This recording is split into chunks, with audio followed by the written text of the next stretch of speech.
Alright, we are moving on to one of the two-person draft formats.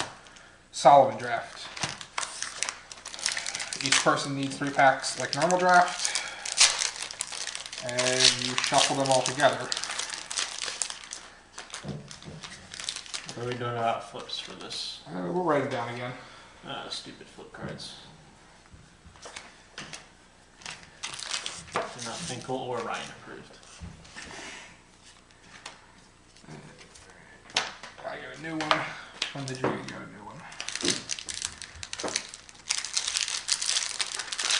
It's your best friend. If you turn to Mayor and simply Garth me, I would like to. things are about to get upset. I would like to do that because that means I would have a Gark.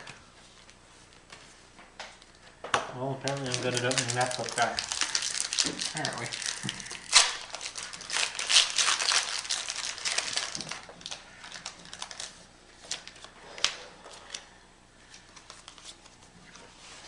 Hey, that's an old one, so we have it somewhere. Which one? The Ovenwald Mystics? Yeah. I need to leave. No, that English. I need a brand new English as well. Oh, no, that one already has writing. There's 3. And you need how many? One more, because I have 2 of these. Grab the thing behind you because we're out over here. Oh, flip cards. You are interesting, but a pain in the ass. Do you need? I don't have anything more. I grabbed the ones that were over here.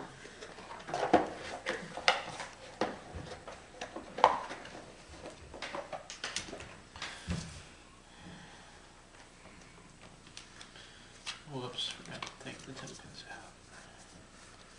My bad.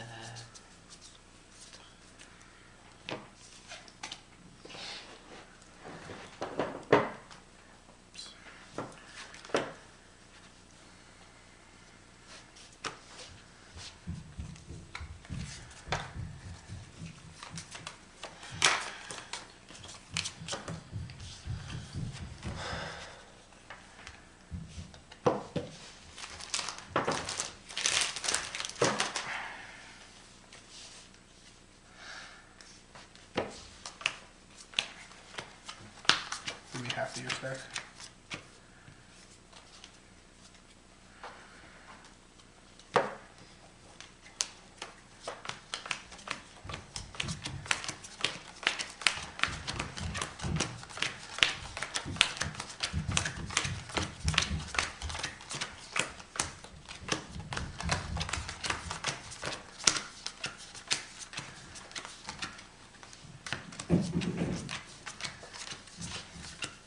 Yay, Factor Fiction draft.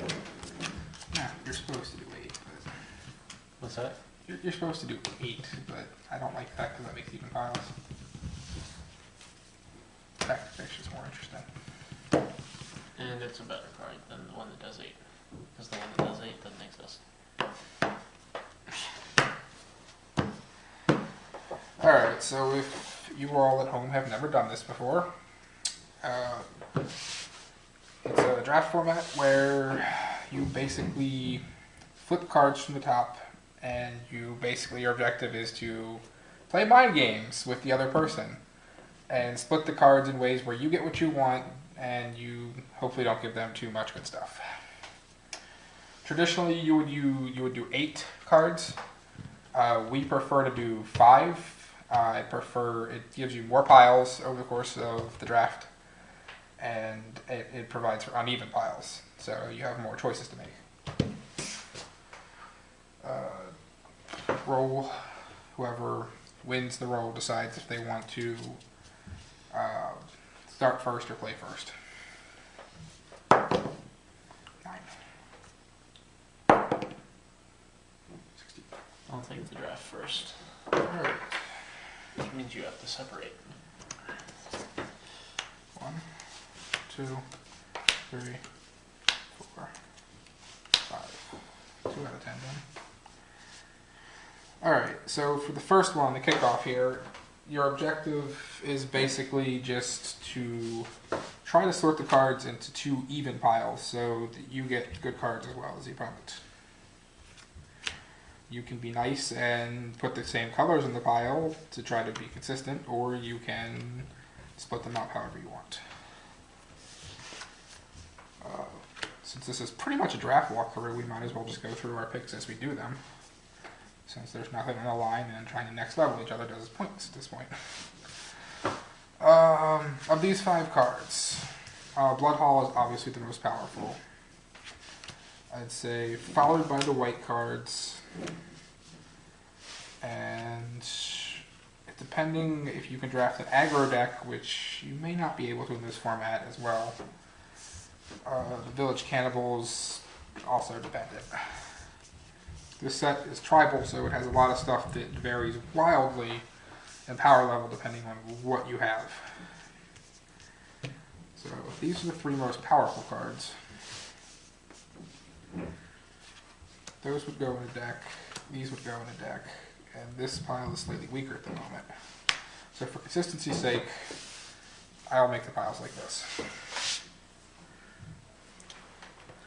Alright, so as far as choosing my pick goes, I'm a fan of this land in Sealed. Smite the Monstrous is a good card, but there's a lot of stuff you want to kill with less than 4 power, so I'm going to take this pile. Because those are arguably the strongest cards. I'm just going to compare those for now, even though it might commit me to 2 colors. I am happy to be in white. White in this set for limited is one of the most powerful colors. And as you saw from the Mega Master game, this guy's kind of a blowout. So, good stuff. Alright, now it's my turn to factor fiction. That's a Delver, so let's pull one of those out and get rid of this card temporarily. As far as viewing. That's not quite as good. Alright, so overall the power level on this is not quite as impressive as the last 5 cards we all got to look at was. I've seen these in action, and this is extremely good for blue, whether aggro or late game, because it does turn into the flyer. You can't hit it off on turn 2, even if it's a 1-drop right away, so you can't really dedicate much to instants or sorceries in this, because then you'd have a subpar deck without creatures. This green card here can be a blowout, just based on, oh no, it's not the one that makes the tokens. Nope. It's also very good though, because a lot of the flyers have low toughness. The First Strike Wolf is also impressive because there's a decent bit of First Strike, but there's not a ton. The Juggernaut I'm not a fan of, so power-wise these 3 over here would be the strongest, and of those I think that as far as I'm concerned, I'd want the flyer and the reacher in different piles, so I'm going to do that. The reach at this point is going to be more impressive than the flyer to me, so I'll give the flying pile first strike, and then to try to even it up, I will split the piles in that manner. Alright. As far as I'm concerned, these 2 cards are pretty much worthless. I mean, Curse on turn 2 can get there. The Juggernaut, yeah, I am not impressed by. I mean, there's enough creatures die, but it's the fact that it has to attack each turn is what ruins it. Spider's a good body. Even as a 2/4 without Morbid, it is still plenty good enough. Giant Spider is never bad limited. The Wolf is very impressive. It will often trade even without pumping. So, the Flyer, inconsistent. Have to have a lot of sorceries. So pretty much it comes down to, for me, basically just 2 cards, 1 in each set.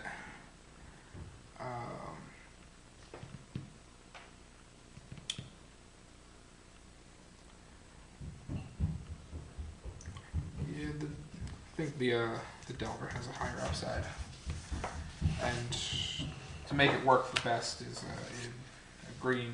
I'm sorry, a red-blue deck makes it work best anyway. I'm happy with the curse, just in case I do get to draft the aggro route. The spider's not bad either. Land, crossway vampire, some sort of elemental, and the mayor.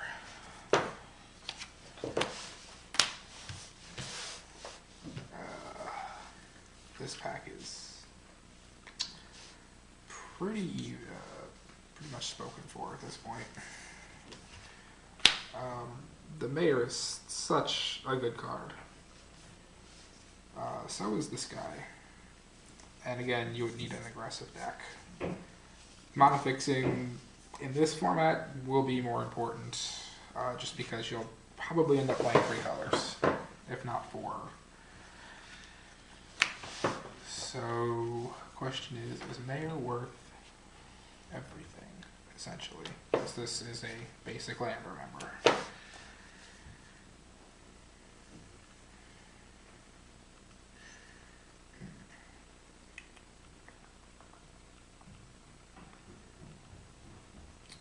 Yeah, I feel Mayor's strong enough that I wouldn't give him anything else with it.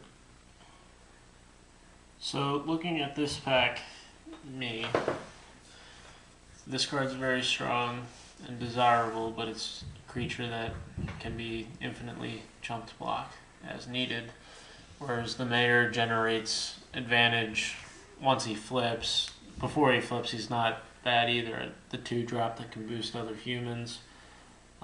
You can't really reliably do the human deck at this point yet, but the 3/3 wolf that it makes at the end of my upkeep is a bigger upside to me than the +1/+1 bonus based on creatures that my opponent has, so I'm taking the Mayor. Alright, and my deck is looking to move more towards aggro at this point with a splash of weight removal and protection. Alright.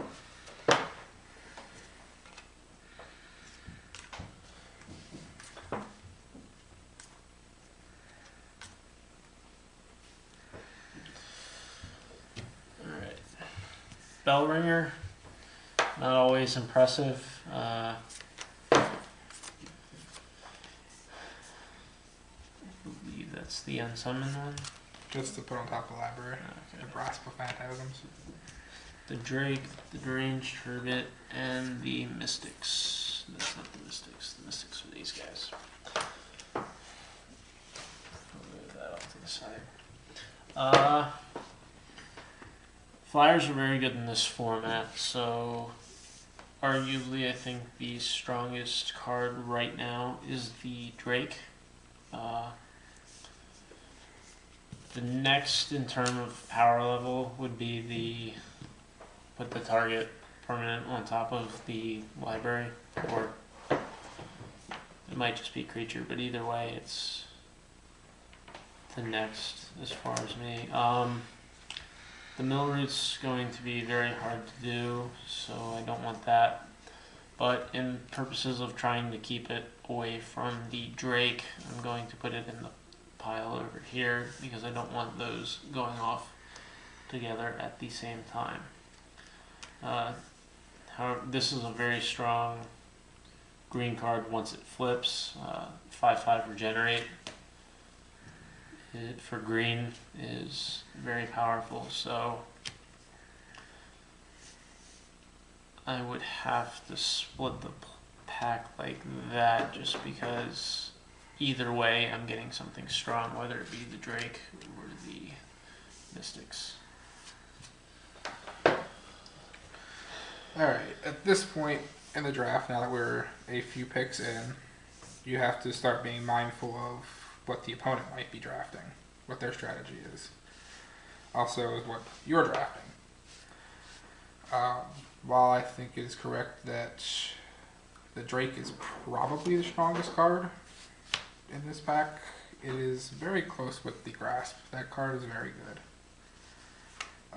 Bellringer is just one of the many combat tricks in this set. There are several, and with the addition of morbid, combat in this set is very interesting. The deranged assistant can be a good enabler, depending on how your deck ends up, and it's not bad just as mana acceleration either. This format seems pretty curve dependent, especially because of werewolves. So you want to be able to hit a spell each turn.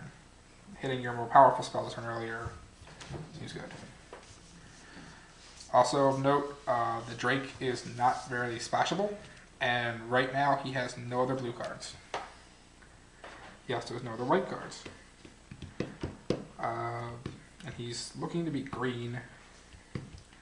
Obviously, if I took this pile with the Mystics, I would probably not play it, even though it is fairly reasonable.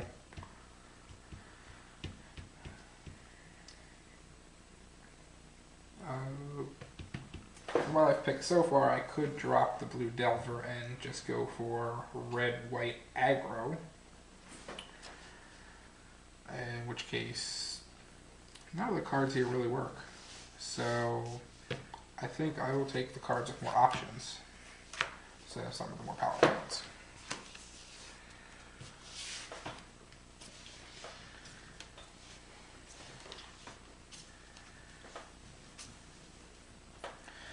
Okay, so it looks like blue is going to be pretty strong in this draft. We have a reliable, cheap counterspell that exiles a card.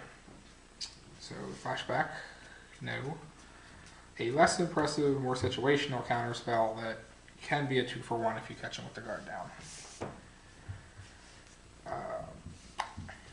Congratulations, you can drain them for 3 and then 3 later. Typhoid Rats. 1/1 Death Touch. Not exciting, you'll play it every time though. And of course, our good friend, the Invisible Stalker, the bane of this format's sealed and draft. When you put equipment on him, or an enchantment, he is very good. So this is a card I would not want to give up easily. So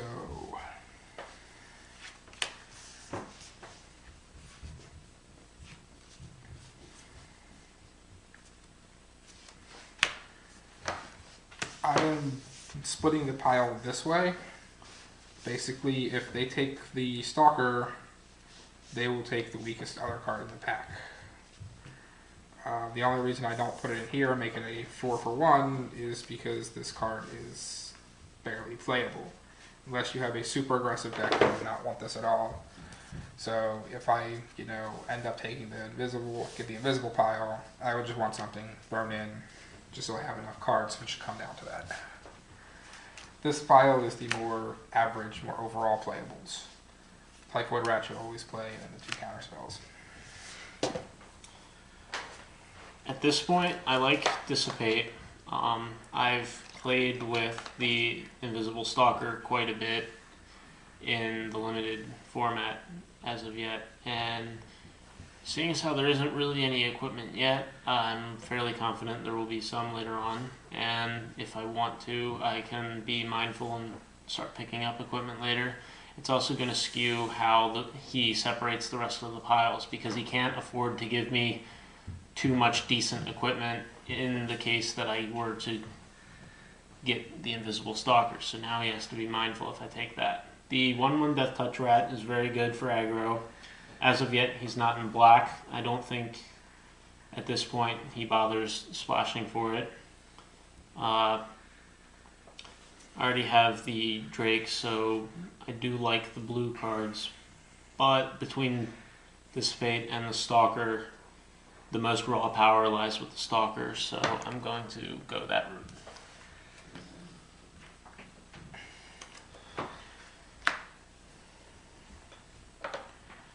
Okay, so we are,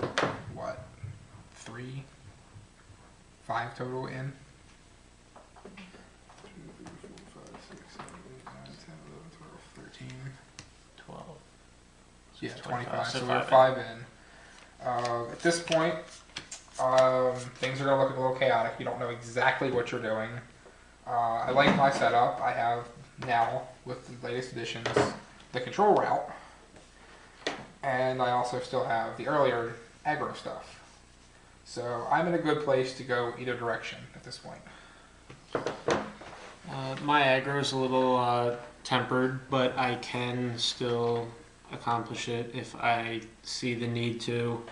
However, it seems more as though I'm the mid-range route. I don't have control cards at the moment, and I don't know how the draft's going to continue to go, but I'm mid-range, and because I can't really pick, it seems like blue and green are my strongest colors now, although if I do need... Black's not terrible at the moment, so the land could still be useful. See what happens as we go, but right now it looks like I'm mid-range. Which isn't necessarily a bad setup to go with, because you don't have to dedicate necessarily as much between aggro and control when building the deck.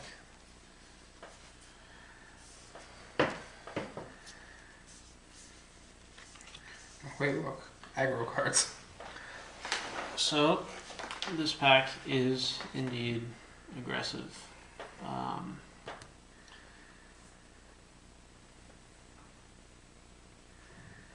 forget what this guy does. When it hits them, it gets a +1/+1 counter. What's this one do? Returns a creature or 2 zombies to your hand. Gotcha. And then 2/1's just a 2/1, right? The red guy. There's a lot of text for just being a 2/1. When something, I think, blocks it, it gets dealt 1 damage. Double check that. That might be the one. I thought that was a 3/1 though. I thought that one had a higher mana cost. The one that did that. Blocks or becomes blocked by a critter or deals 1 damage to that creature. Alright, so that's pretty impressive. Because a lot of the stuff has 1 toughness in this, and being able to kill stuff before combat damage is very good.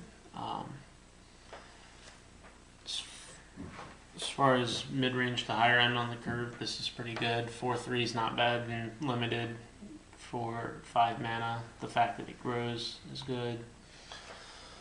The return can be useful because there is a decent amount of removal. This is good to fight the aggro, but it's also good being used in aggro. So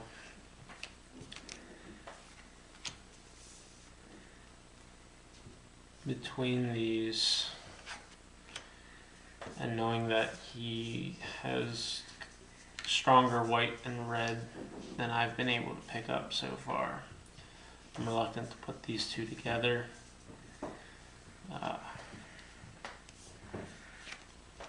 I think between the two that the red card is stronger because a lot of stuff has 1 toughness. So I'd put the next strongest card with the +2/+2 lifelink. So I'd separate it like that, because none of these are terrible, but they're not particularly great either. Alright.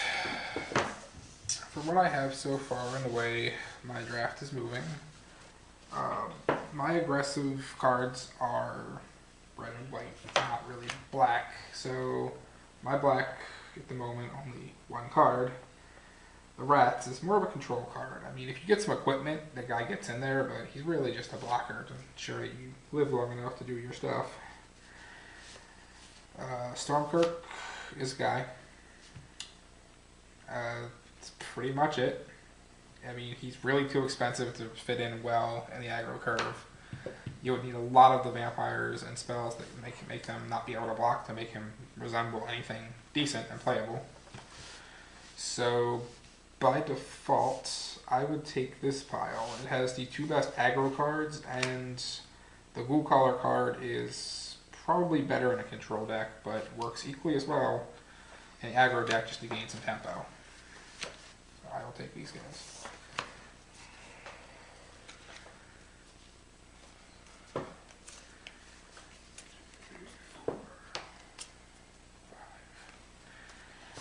Alright, this one's an interesting pack.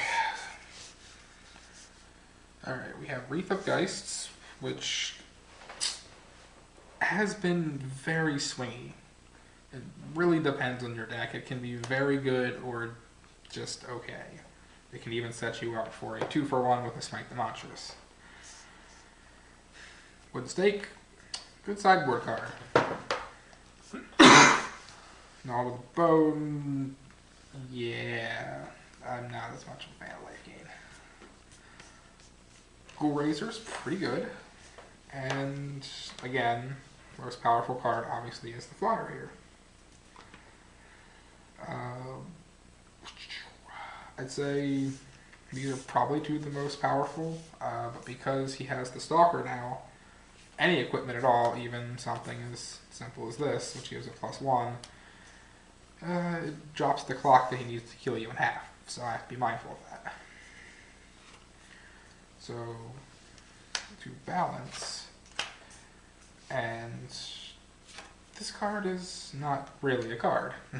The fact that it has flashback tries to make you think it's a card. So overall, I'd say this pile's stronger. So to even it up, we'll go here.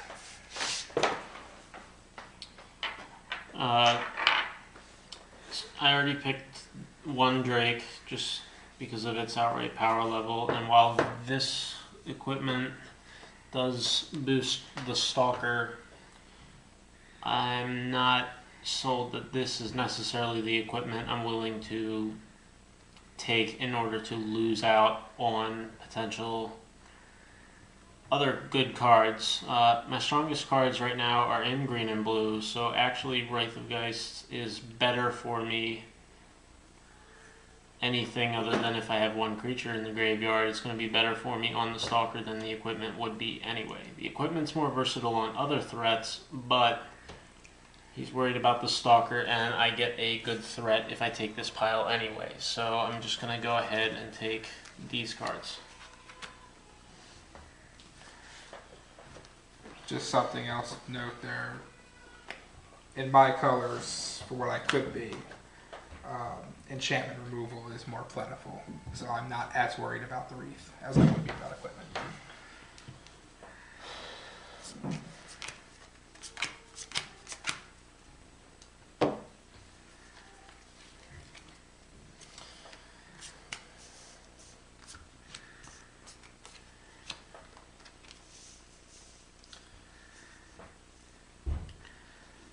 Okay, so as far as the power level of these cards go, this is a very strong combat trick.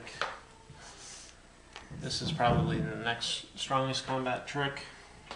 Neither one of those are in my colors. The summoning that decreases creature's attack power is both an advantage and a disadvantage, because on the one hand, your big beefy guys all of a sudden cost less, but there are a decent number of 1 toughness creatures, and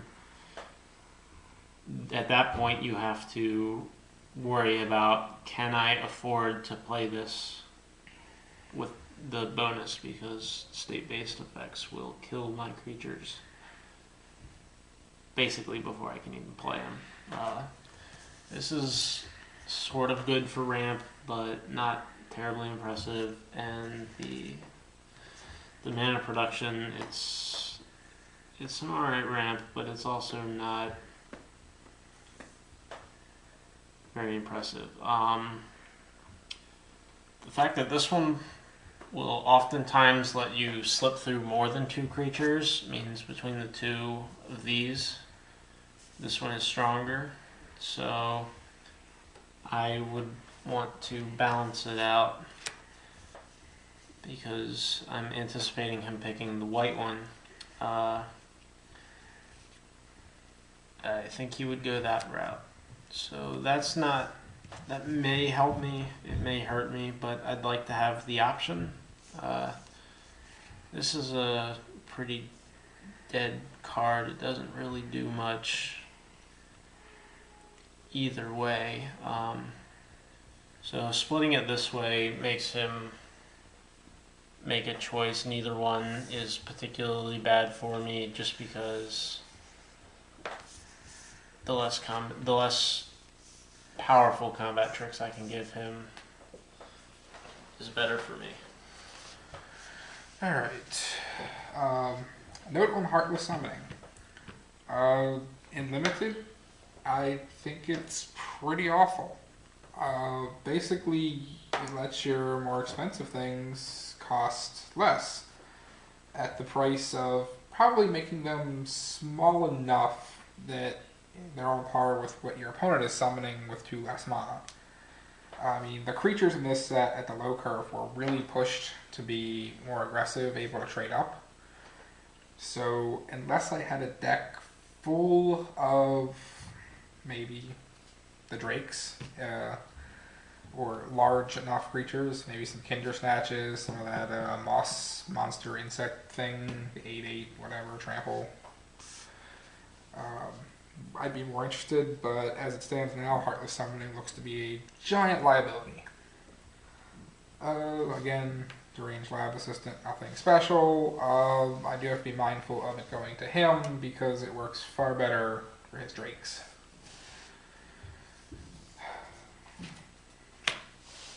Bird snatching more people up. Taps down 2 guys.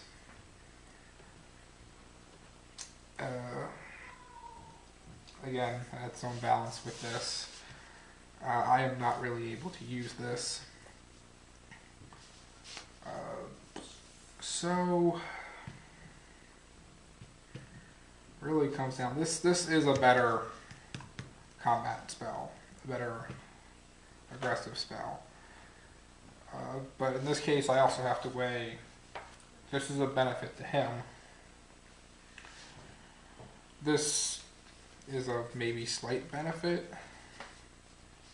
He will be running green, but he may not be running white. So I think to make it a little more difficult, to make him work a little more for those Drakes, which are very good, I'm going to take away the Lab Assistant. Should we slide these up and check and see where they are? Okay, we've got the whole. I'm going to pause it for part 2 after we get done this back. Okay. Since we're talking, it's taking up a lot of time, but it's good. Alright, this is actually a fun pack.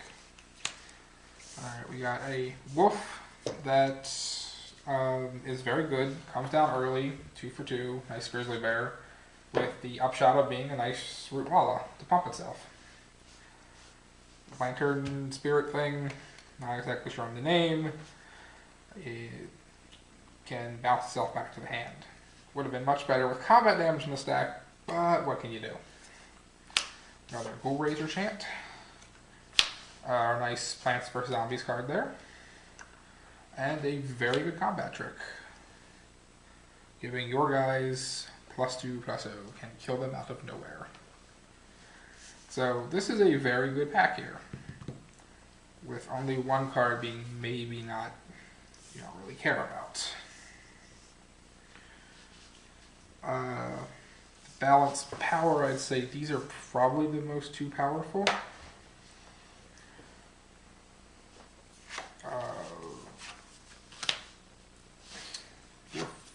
And yeah, I'll be honest here, he is starting to pick up more white, and this is enough of incentive. He's also green. I would really like to have, some flying creatures. So, but either way, a really good combat trick and a decent creature, or a reanimation spell and a flyer. I'd be happy with either. At this point, he started off heavy white and red, which means the flashback could be relevant if the first time doesn't kill you, which it quite possibly could. The Lantern Spirit is a very good chump blocker because there does not appear to be a bunch of trample in this set. So using it as a 4-mana chump blocker is not a bad use of it, but it has the upswing of being able to actually deal damage. Looking at the colors I seem to be in at the moment, which is heavy green-blue with the motivation to go to white if need be. The overall lack of creatures that I have is starting to concern me a little bit, so the wolf is also motivation. The spirit is as well, but I can't give him too many combat tricks, so I have to take this. I am also a little worried that I don't have enough creatures, so I'm picking up a quality one with a reanimation spell. Basically, I could want to move more now into blue and black, splashing either white or red. Possibly if I get more of, if I were to pick up a few good green creatures, I do have this guy, which usually double green is not splashable. But in this format, you can play around with your colors a little bit. They made it so that you can draft some interesting decks, which I enjoy. So we'll see what happens in part 2.